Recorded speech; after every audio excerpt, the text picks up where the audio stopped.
Audio cassette tape. Audio cassette side B. Audio cassette side B.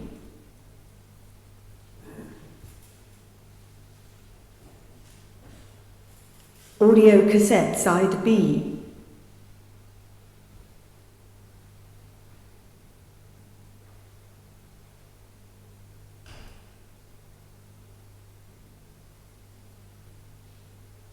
Audio cassette side B.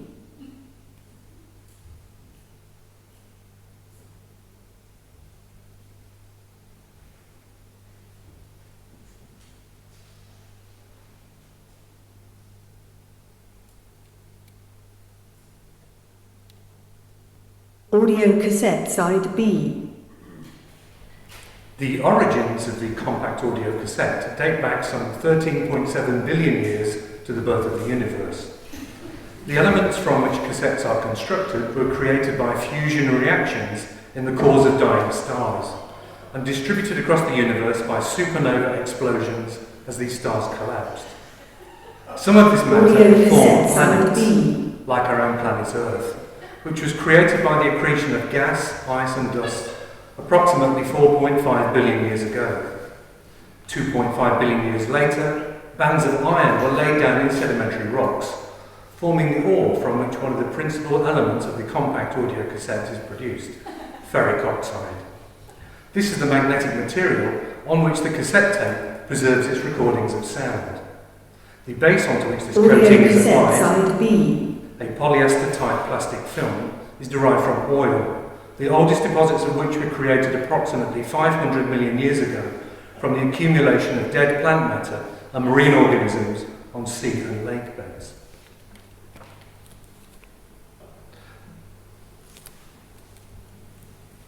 The Philips type of audio cassette, which is referred to as the compact cassette, was developed by Philips of Eindhoven, Holland.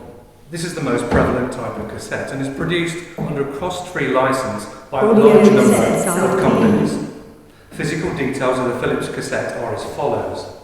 In most cases, the outside shell of the cassette is made of a non-inflammable, high-impact polystyrene plastic. The shell consists of two pieces, which are joined together with screws near the four corners or by ultrasonic welding. The welded cassette cannot be opened without destroying the shell. The front edge of the cassette, shown in figure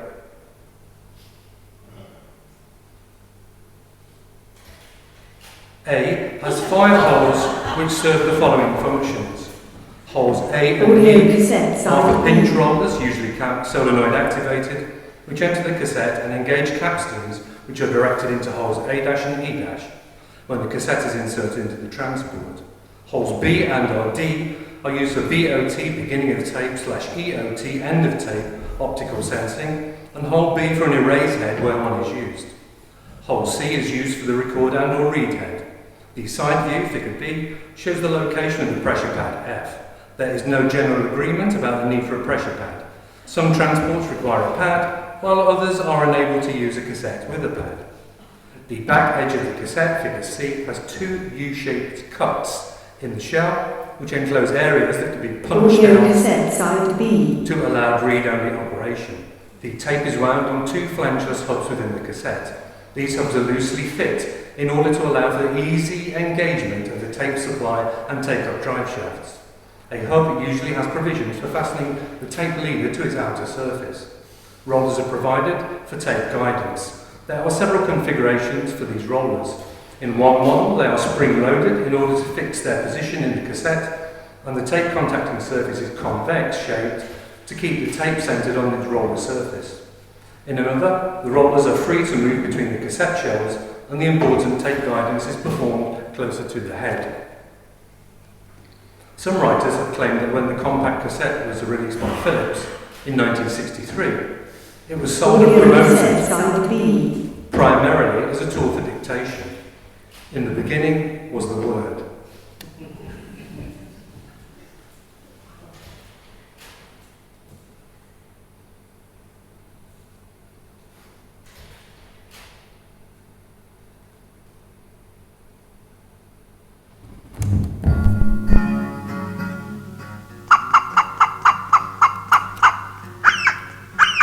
Have you ever heard them sounds before? Hey, this is Alex Rutledge with Hunter Specialties Pro Staff.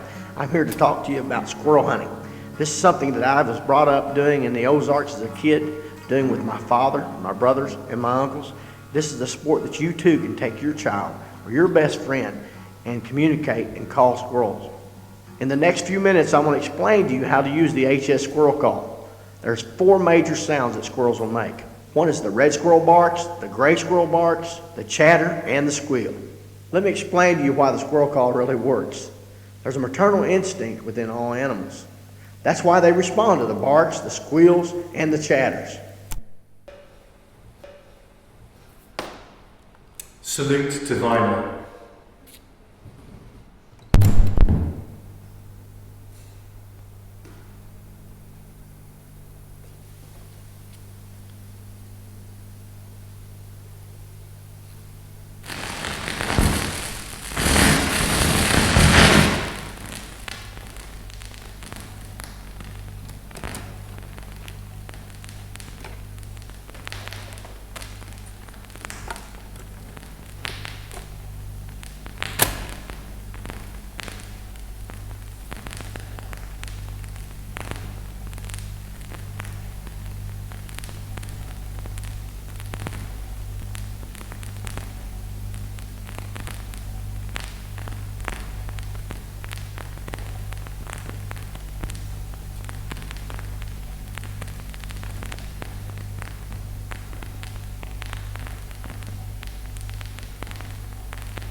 Salute to Vinyl features the surface noise recorded from both sides of a blank, long-playing vinyl disc, recorded at 33 1/3 revolutions per minute. The sound is generated by physical contact between the turntable stylus and the moving surface of the vinyl record. The continuous sound that results from the friction between these two surfaces is interspersed with intermittent sounds produced when the stylus encounters the damaged wall of a recording groove or particles of dirt. This is the sound of the vinyl brought to you through the medium of magnetic tape.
When I was a kid, before I got my first cassette recorder, I would flick through the pages of Exchange and Mars, dreaming about the cassettes I would buy one day.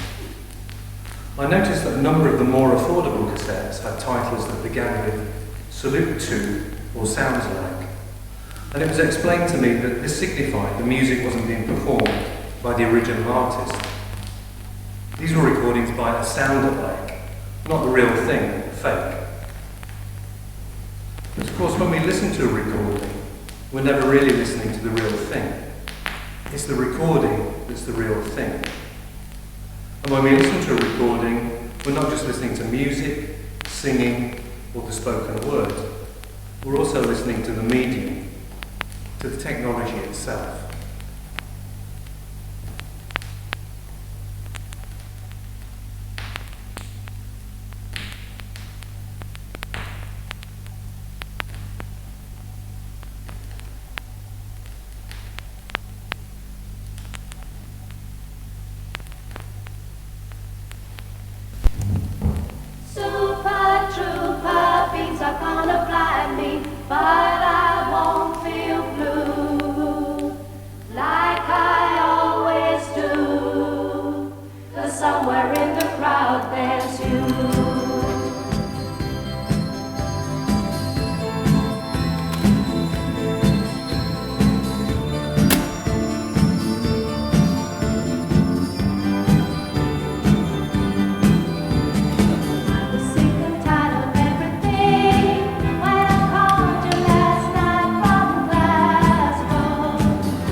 Sound recording is all about levels.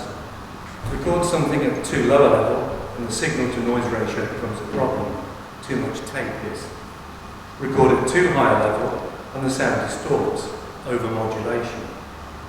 The tape saturation that results from over-recording produces a distinctive effect that clearly distinguishes analog sound recordings made on magnetic tape from recordings made on other media.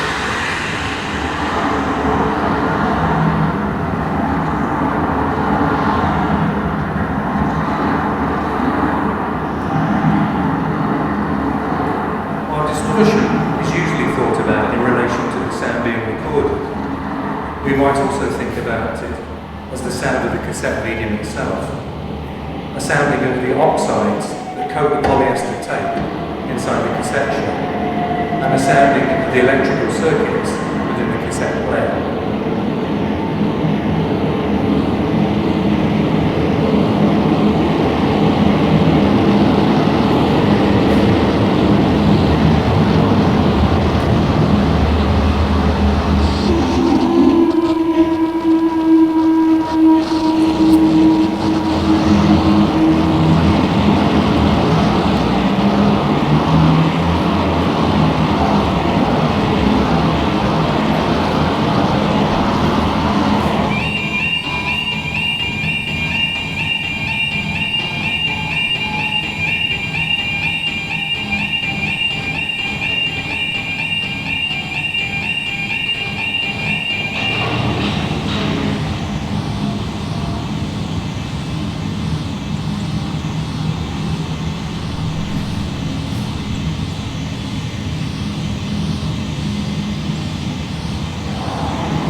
Welcome to the heart of England, to the county of Nottingham.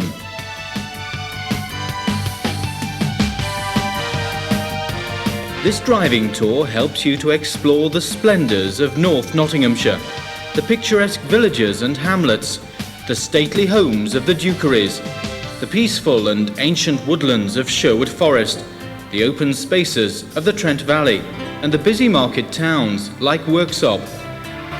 Nottinghamshire is the home of the legendary Robin Hood, the birthplace of the Pilgrim Fathers, and the nucleus for William Booth's Salvation Army. This county has much to offer the visitor, from the city of Nottingham with its modern facilities and attractions in a historic setting, to tranquil landscapes and rural beauty. This recording is ideal to use in your car cassette player. Music is killing home taping.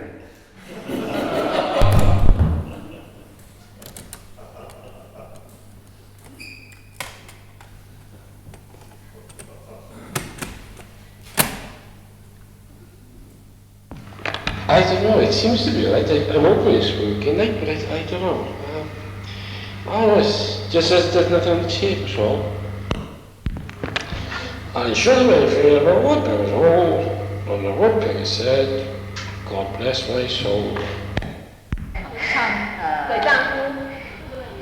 梅花开始谢，红色独立的身体的心里，辛苦，像是初夏天，楼梯都是梦，暗了天，一月耀武，花只是花，不是花。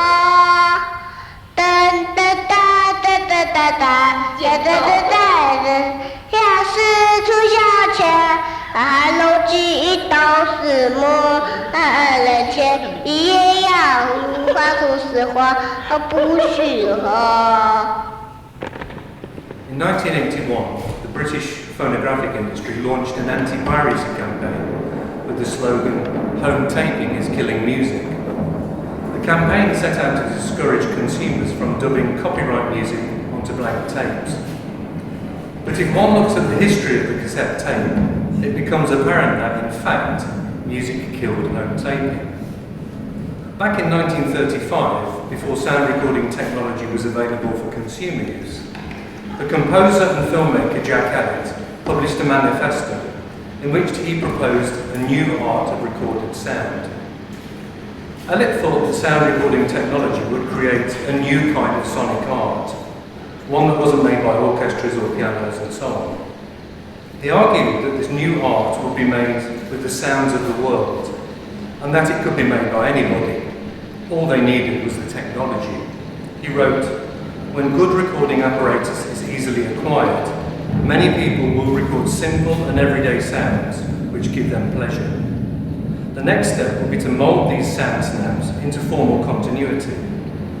Such sound construction as this can have no more pretension or esoteric meaning than may be found in the energy expended on arranging some flowers in a vase." Fast forward to the 1960s, and the manufacturers of cassette recorders were actively promoting their products as the means by which users could make their own sound recordings.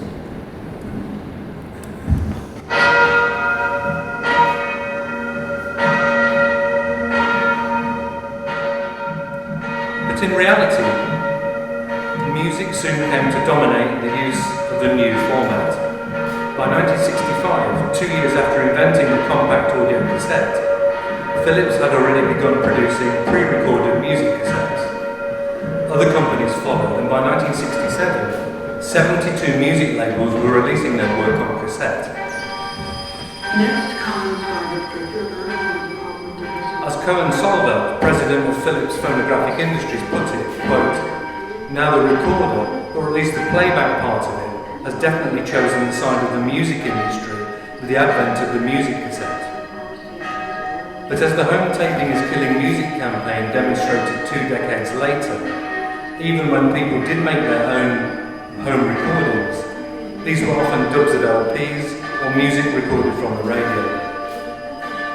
Looking back at the history of the cassette, music has dominated its use as a format for both listening to and recording sound. Music killed home recording.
The compact audio cassette has rarely been accorded the reverence bestowed on vinyl. Where vinyl induces the fear that it may be scratched simply by being in the world, the compact audio cassette imbues the user with a sense of confidence and reassurance. Robust and down to earth, the cassette itself rarely fails. Its flimsy contents, protected from the careless, vinyl scratching, oily fingered, dust generating human user, by its remarkable armour, a non-inflammable, high-impact polystyrene plastic shell.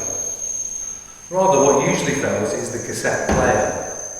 In time, this machine may begin to destroy the very thing that justifies its own existence, stretching, creasing, twisting, and warping the contents of the cassette, binding and choking its own internal workings with magnetic tape. Such failures may become audible as wow and flutter, or as more radical variations in playback speed that ultimately terminate in silence.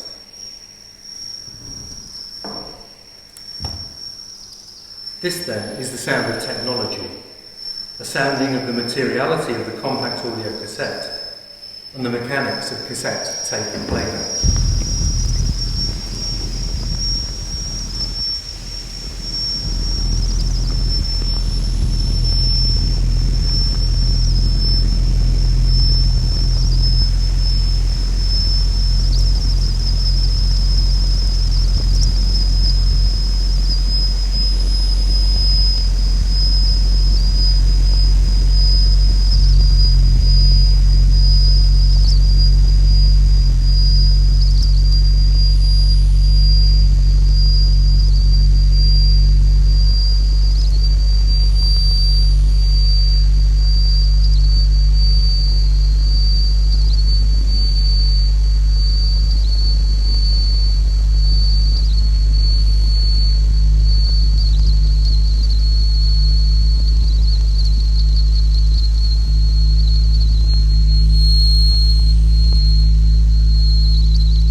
This cassette is designed to assist you in determining whether or not the cassette player is functioning correctly. However, before working through this diagnostic sequence, use the cleaning cassette to clean the head, capstan and pinch wheel of the player. Unless there is an obvious fault, do not replace the unit until you've carried out the following tests. To test the overall clarity of the system, we will begin with a short passage of music, so set the tone and balance controls to the midpoint and close all doors and windows to reduce background noise.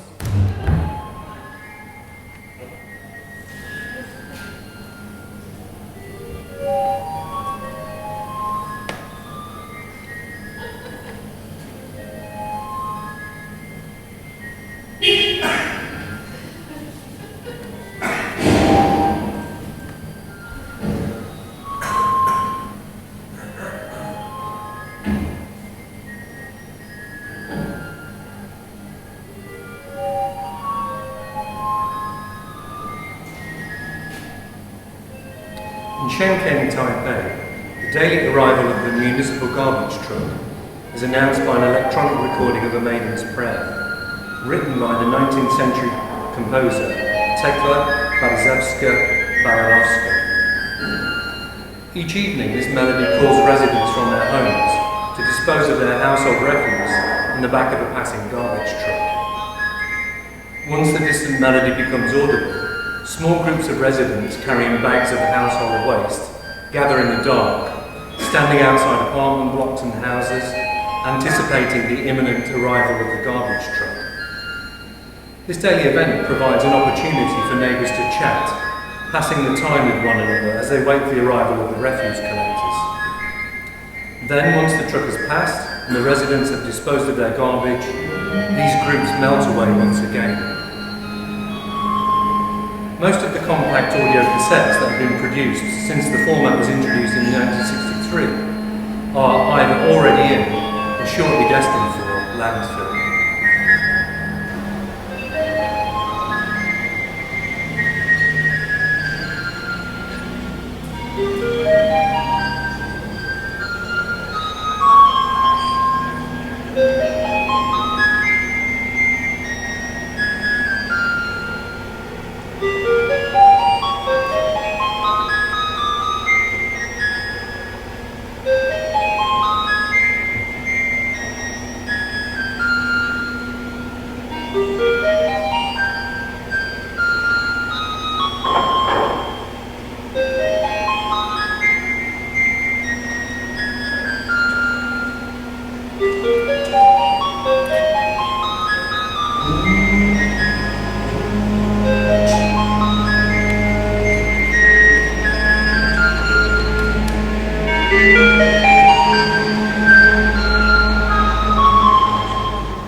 Thanks for listening.